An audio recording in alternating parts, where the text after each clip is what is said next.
नमस्कार। मेरा नाम है डॉक्टर सूबेदार सिंह। मैंने बनारस हिंदू यूनिवर्सिटी से बीएससी, एमएससी, पीएचडी बायोकेमिस्ट्री में किया। मैं हाई स्कूल से लेकर एमएससी तक चारों फर्स्ट क्लास,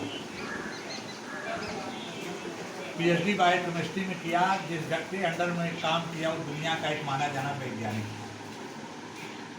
मैं बीएचयू छात्र संघ का महामंत्री बना 84 में, और उस समय पंजाब की समस्या चरम सीमा पे थी। उग्रवाद, भिंडरावाले का आतंक ऐसा था कि पंजाब में निर्दोष लोगों की हत्या करवा रहा था। आपको याद होगा कि 84 में 150 लड़कों को लेकर हम लोग बनारस से अमृतसर तक की शांति यात्रा मार्च किए और भिंडरावाले को स्वर्ण मंदिर के अंदर जाके समझाने का प्रयास किए कि राष्ट्र की मुख्य धारा से जुड़ो।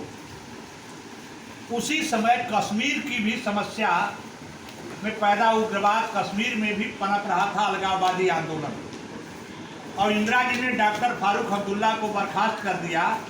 रुइया के ग्राउंड में फारूक अब्दुल्ला को बुलवाया था, इसलिए कि कश्मीर के लोगों को लगे कि हम अकेले नहीं हैं, हमारे साथ पूरा हिंदुस्तान खड़ा। पंजाब असम को छोड़कर उसी साल देश में चुनाव हुआ इंदिरा जी की हत्या के बाद, ऑपरेशन ब्लू स्टार हुआ उसके बाद। तो मैं सुप्रीम कोर्ट में गया और मैंने सुप्रीम कोर्ट से निवेदन किया कि पंजाब और असम का चुनाव पूरे देश के साथ चुनाव कराया जाए। मैंने सुप्रीम कोर्ट में एक रिट पिटीशन दाखिल किया। वाईबी चंद्र साहब हिंदुस्तान के चीफ जस्टिस ऑफ इंडिया थे। उन्होंने मुझसे कहा कि मिस्टर सिंह, उस समय मैं पीएचडी नहीं था, पीएचडी कर रहा। Neither you belong to Punjab nor Assam, then how for your fundamental right is affected. आप न तो पंजाब के हैं न तो आसाम के हैं, आपके मौलिक अधिकारों का कहां से हनन हो गया। मैंने वाईबी चंद्र साहब, जो 5 जजेस की बेंच थी, मैंने कहा, milord, if Punjab is attacked by Pakistan in Banaras we will feel that we are least affected। अगर पंजाब के ऊपर पाकिस्तान हमला कर दे तो क्या बनारस में बैठकर मुझे लगेगा मेरे ऊपर कोई असर नहीं पड़ा है। उसके बाद उन्होंने कहा, हम लोगों की हेयरिंग पहले लंच के पहले होने वाली थी और भारत के राष्ट्रपति को उसी दिन जनरल इलेक्शन की अधिसूचना जारी करनी थी, वह टाल के दोपहर के लंच के बाद हो गई। वाईबी चुनचुर साहब ने अपने घड़ी की तरफ इशारा करते हुए कहा, At 1 PM we have heard from All India Radio that the President of India has issued the notification for the general election, and once the election is in the process, none of the court of this land can intervene। 1 बजे भारत के राष्ट्रपति ने लोकसभा के चुनाव की अधिसूचना जारी कर दी है। हम लोगों ने ऑल इंडिया रेडियो से सुना है, जब एक बार चुनाव की प्रक्रिया शुरू हो जाती है तो धरती की कोई अदालत उसमें हस्तक्षेप नहीं कर सकती। So your writ petition is beach cancelled but the supreme court admires your public spirit. आपकी रिट पिटीशन कैंसिल की जाती है, लेकिन सर्वोच्च न्यायालय आपके पब्लिक स्पिरिट की प्रशंसा करता है।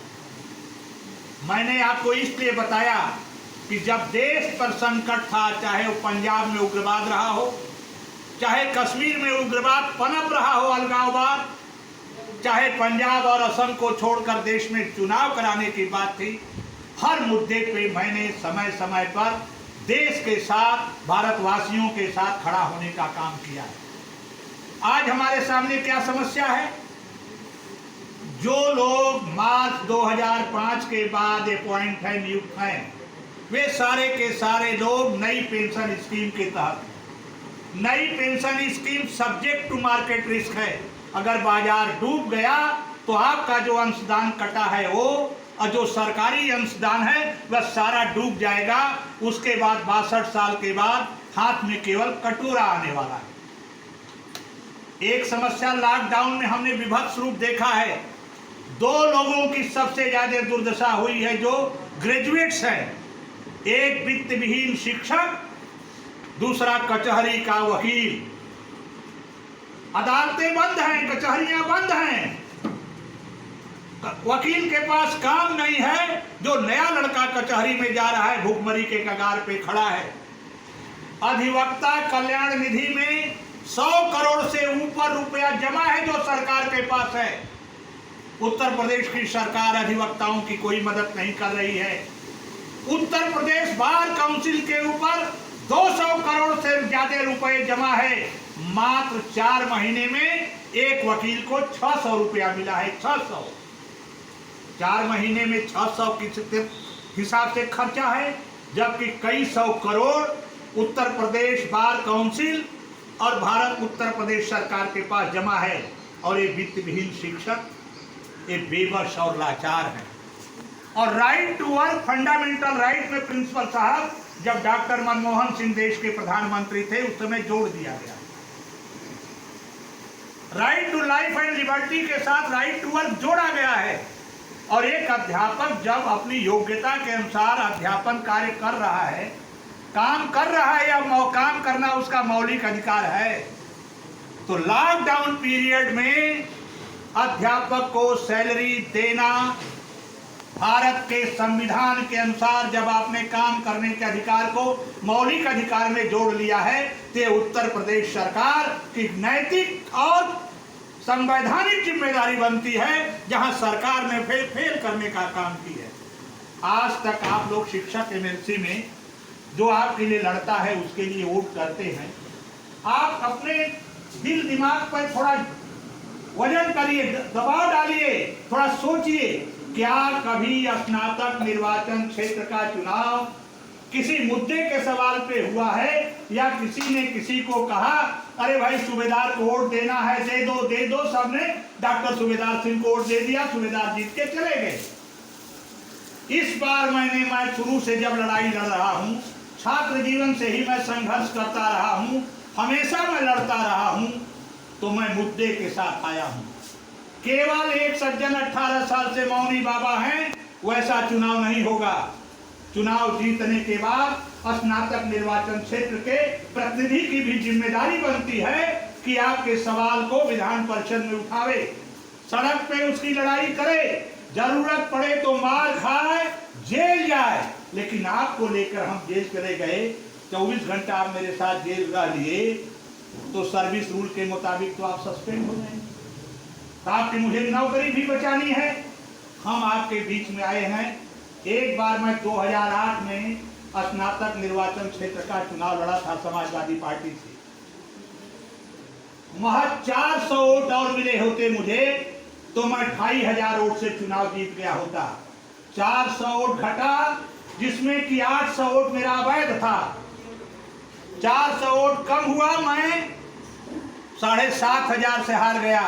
और वही मेरा 800 वोट अवैध नहीं हुआ होता, तो मैं 2500-3000 वोट से चुनाव जीत गया होता। मैं इस बार निर्दल क्यों लड़ रहा हूं?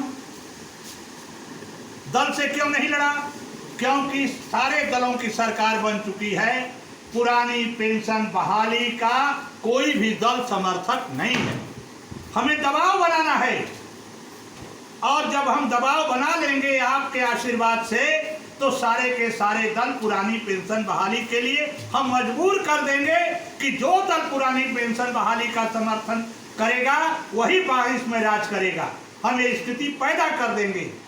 जो वित्त विहीन शिक्षकों के सवाल पे समान काम का समान वेतन, राइट टू वर्क के अनुसार बात करेगा, वही 22 में राज करेगा।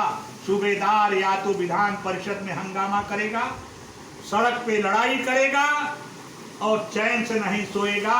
जरूरत पड़ी तो लाठी खाएगा, जेल जाएगा। और आंदोलन में देखिए, मेरी अंगुली टूटी है आंदोलन में, लाठी चलती है तो मैं देखिए पक्का समाजवादी हूं, भागता नहीं, लड़ जाता।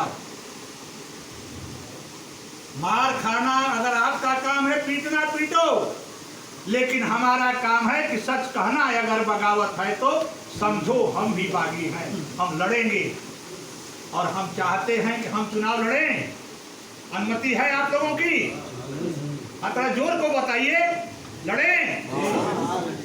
लड़े प्रिंसिपल साहब जी, बहुत बहुत धन्यवाद। मेरा नाम क्या है? देखिए भाई, सूबेदार हवलदार जिलेदारी बुलाए वाला नाम है।